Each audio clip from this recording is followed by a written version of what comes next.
Gary, we've announced some great news today that you've extended your contract with Torquay United. Tell us why you've done that.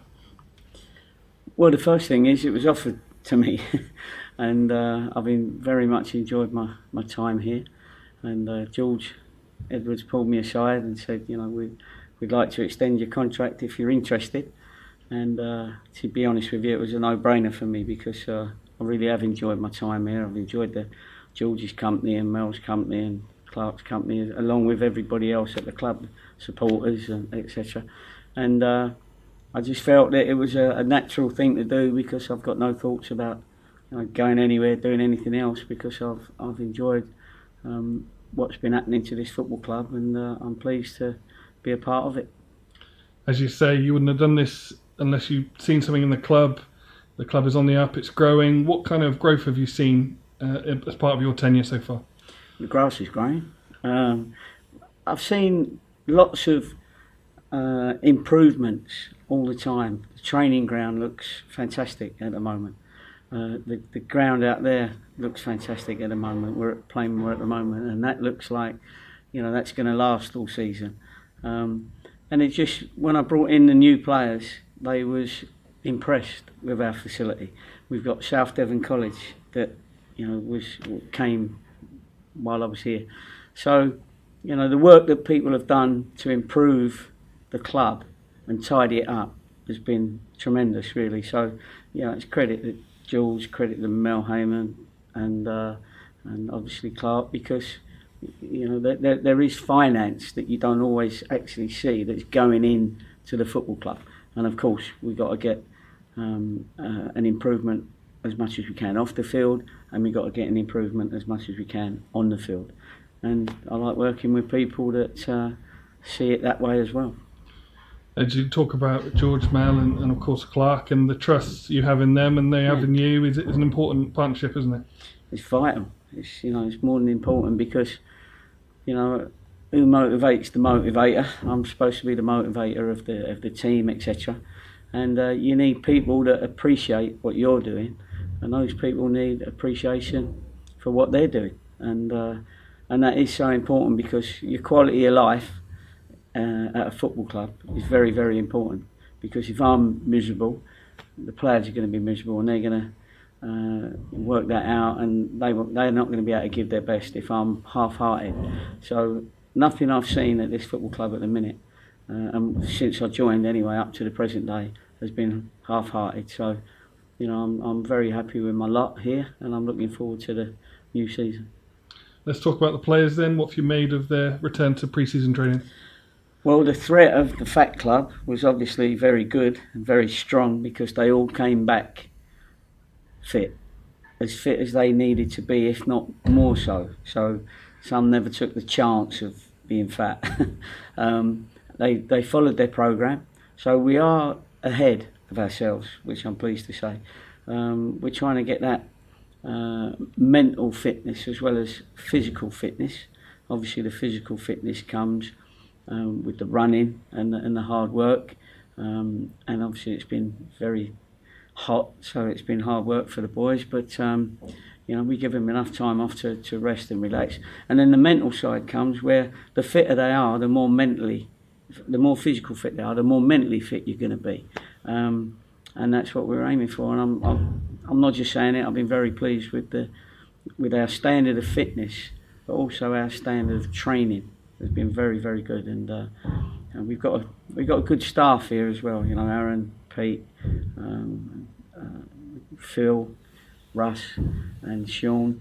And Dan, although Dan's sort of moving on, but we're finding a physio, so we thank him for his service.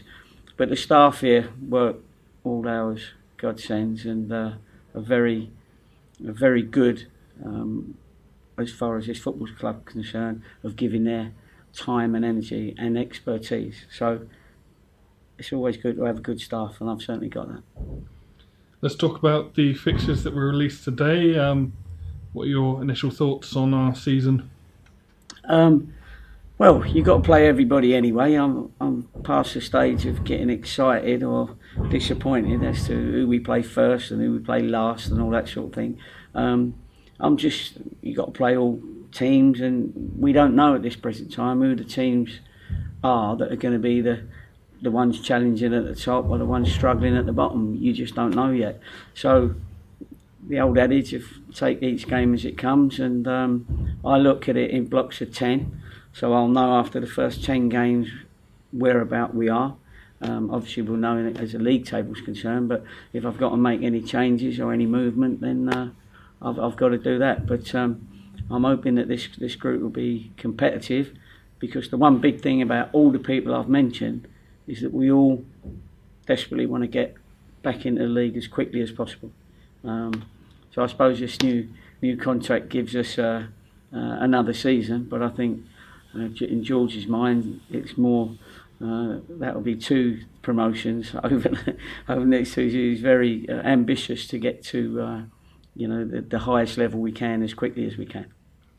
Pre-season coming up fast. Is it exciting to see the lads go out and play again? Yeah, I'm looking forward to the games, really. A couple of local games, Bideford and Buckland, and then I'm looking forward to the Plymouth, Swansea, Exeter games, because that will really show us where we are at the present time. And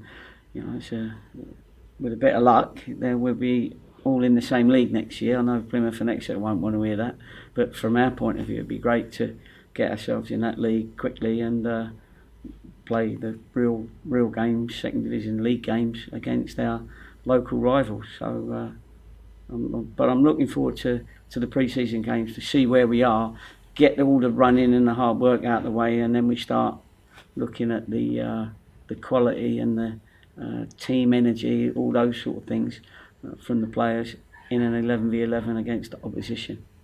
And then, of course, the fans will be looking forward to get back to play more and start again the Saturday, Tuesday ritual. And I think last season, did a huge amount, didn't it, for igniting their passion for the team. Absolutely, they were fantastic, and I can always judge it by players' reactions to supporters. Now, of course, when it's going well, everybody loves each other anyway. But I think the effort that the supporters put in, going to away games, the numbers that they came to support us in, and the supporters seeing the effort of the players, that became a bond that's not easily broken. And the pictures of the scenes at the end of when we knew we'd won the league was just that was all. That could have been our mums and dads and brothers and sisters and uncles in the stand. I think everybody felt we all knew each other, and everybody was happy to give each other time and thank them publicly, personally, for their efforts. It's a football club. It's not just me. It's not just you. It's not just the players. It's the whole scaboodle that needs to be showing that momentum. Once you get the momentum going forward, that's the time to really push on and keep it going.